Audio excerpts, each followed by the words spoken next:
When abducted, the Muse brothers tried to escape and return to their mother. The circus concocted a disturbing plan for revenge. Furious that they had lost such valuable assets, the circus decided to take the Muse brothers to court for a breach of contract, but it was a massive mistake, which showed a glimpse at the innate, dark nature of the Muse brothers' story.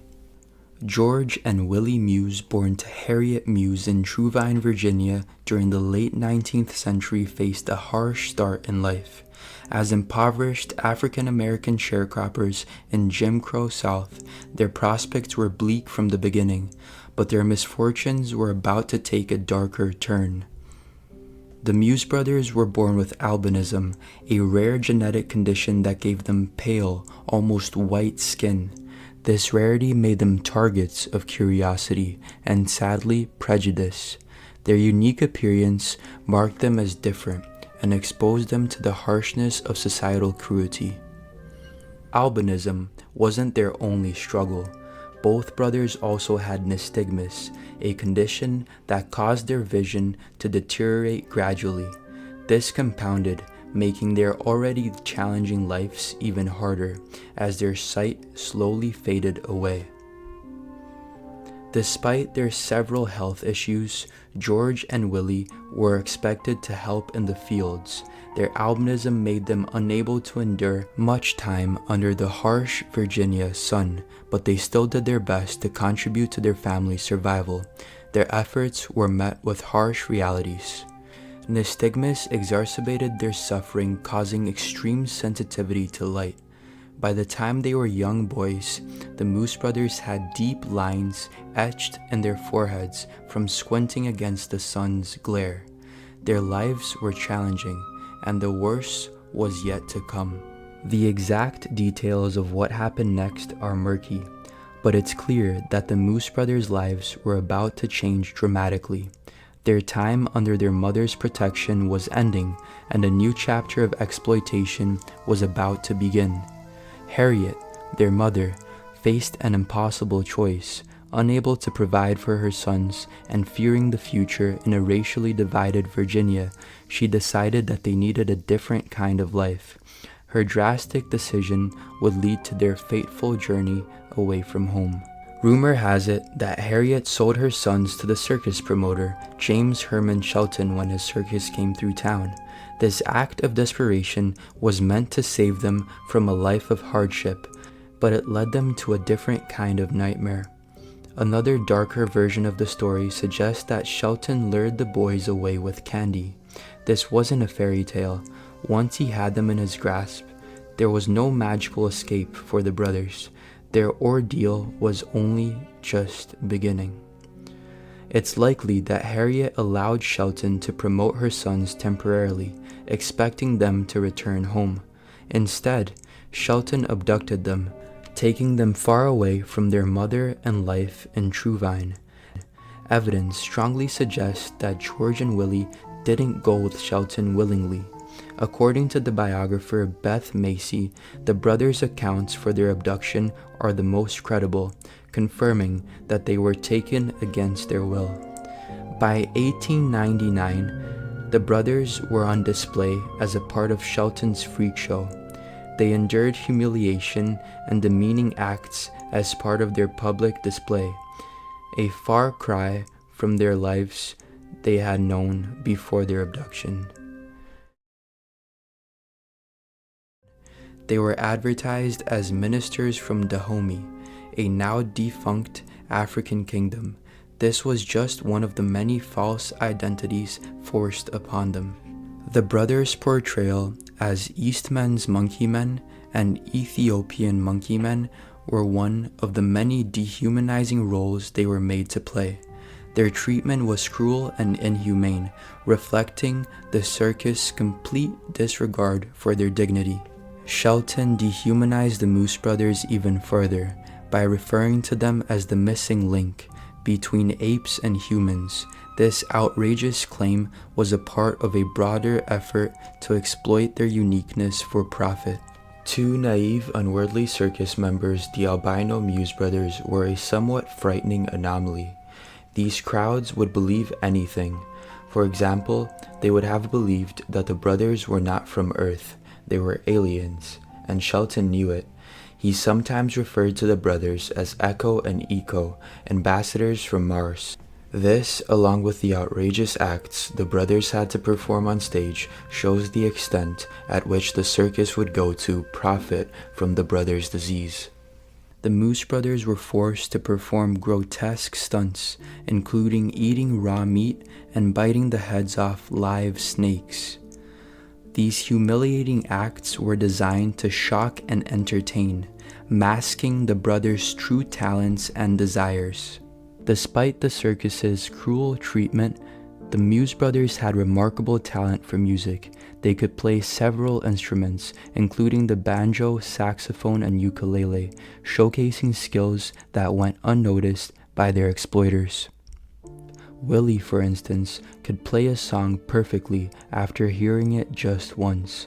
Their talent was a bittersweet reminder of their potential, overshadowed by their suffering. The circus managers perpetuated a web of lies to keep the brothers from attempting to escape. They convinced George and Willie that returning home was impossible and their mother was dead, further isolating them. Isolated in captivity, trapped by lies, the Muse brothers longed to go home and be with their family, even if it meant working the fields, but Shelton never let them believe it was possible. Shelton told the boys, "Be quiet. Your mom is dead. There's no use in even asking about her." It was hard for the boys to hear this. It was also a dirty lie. The most heartbreaking part of Shelton's lie was how much the boys loved their mother. Despite the uncertain circumstances of how they had come to be prisoners in the circus, they never held grudge against their family. In fact, Willie Muse kept a tiny framed photograph of his mother, Harriet, at his bedside. Soon, however, even that faded photograph wouldn't be able to fill the hole in Willie's heart. As he grew older, nystagmus took his vision away and he started going blind. His vision would fade to black long before his mother's photograph would fade to dust. Fortunately, he would get to see her again, but the road back to her was long and cruel. With no other apparent options, the Muse brothers continued to work for the circus. They traveled all over the country and headlined everywhere they went. But no matter how hard they worked together, they never had more than 2 pennies to rub together. The circus were profiting off the Muse brothers in every way imaginable. Audiences were so intrigued by the brothers that they were willing to splurge. Crowds lined up for $30 a pop just to take pictures with the brothers, but sadly, George and Willie never saw a cent. Allegedly, the brothers could easily make the circus $32,000 a day, and yet they barely had enough to survive. Most people in the world don't see $32,000 in a year, far less in a single day. Despite their earning potential, it's not clear that they could even afford the bus ticket back home to run away from the circus. The following is what the biographer Beth Macy recounted from the treatment that the Muse brothers received from their carny managers. Later, showmen bragged about buying them from our carnival and then selling them to another like they were cattle. So there's no question they were exploited. There's no question they were worked for many years without pay. The brothers spent years living in the same routine of exploitation. Little did they know, a big change was on the horizon. They received better treatment under the management of the Ringling Brothers. After all, the managers were brothers themselves, but they still did their best to erase all traces of the Muse brothers' tragic story. Much like Shelton, they came up with elaborate, unlikely stories about how the brothers came to be in the circus. As the circus traveled, John Ringling advertised the brothers as his albino assets. Newspapers perpetuated the myth that they were found floating off the coast of Madagascar, adding to their mystery. Although the brothers were certainly adrift, they were never lost at sea. These lies fulfilled a few different purposes. Firstly, it ensured the brothers didn't try to escape themselves, which was another reason they didn't get paid. Secondly, it stopped some of the questions from the crowds of the origin of the brothers. and also it added to the mystery, which made the crowds even more interested in the brothers and increased ticket sales. The scientific community's interest in the Muse brothers provided a disturbing validation for the eugenicist theory. Their unique conditions made them subjects for intense scrutiny and prejudice. The Ringling Brothers supplied a photograph of the Muse brothers to eugenist Amram Scheinfeld. This image was used for promoting twisted scientific theories.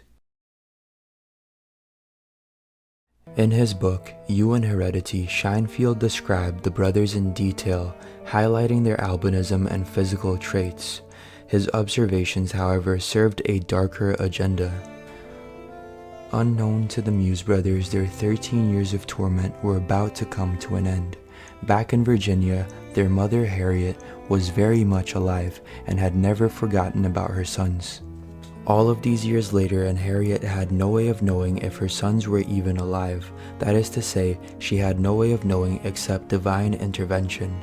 The way Harriet told the story is that one day she had a dream that her boys were back in Virginia. As it happened, the Ringling Circus was, in fact, coming to town. When the brothers arrived in Roanoke, Virginia with the Ringling Circus, a poster held the caption, "Are they from Mars?"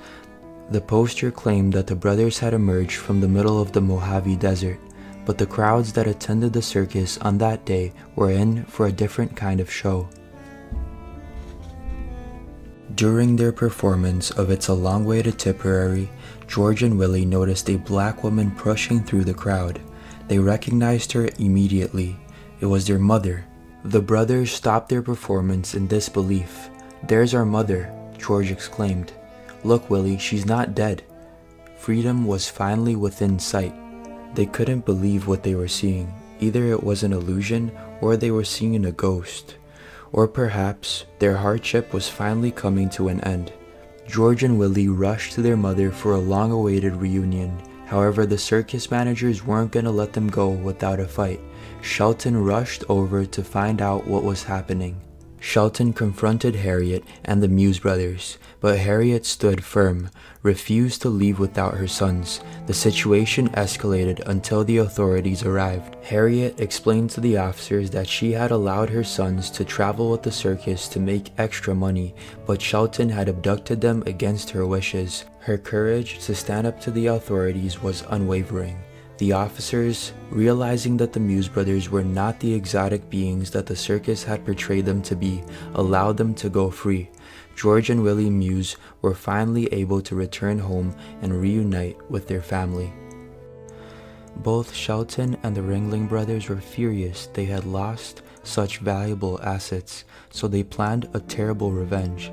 They decided to take the Muse brothers to court for a breach of contract, but it was a massive mistake.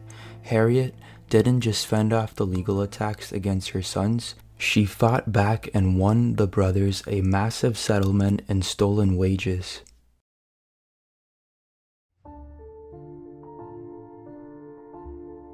The Muse brothers were able to renegotiate their contract with the Ringling brothers. This time they would be able to keep the money they brought to the circus. They agreed to return to Echo and Eco, sheep-headed cannibals from Ecuador, but for once, they owned their own narrative, and their new and improved act took them all the way across the sea. When the brothers got true recognition for their own work, as well as fair compensation, this is when their notoriety took off. Now, with sufficient resources, the brothers were able to put on their own spectacles, aside from what they were doing with the circus previously. There's no official records to prove it, but many sources claim that the Muse brothers had a royal audience. They did definitely travel to the UK, and they claimed that they performed at Buckingham Palace for the king. One imagines that they stuck to plain instruments and didn't bite the head off any snakes or guests. With the earnings, the Muse brothers managed to save up enough money to send some back to their mother in Virginia. She was able to buy a farm with the money that her son sent back and passed peacefully as a black landlord in Jim Crow South. The Muse brothers, for their part, would also have a happy ending. Throughout their hardship, the Muse brothers always had each other, until they didn't anymore.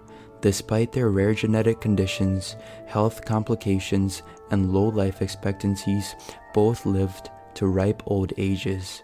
Willie, for example, outlived all of his former managers and passed in 2001 at 108 years of age, happy and free.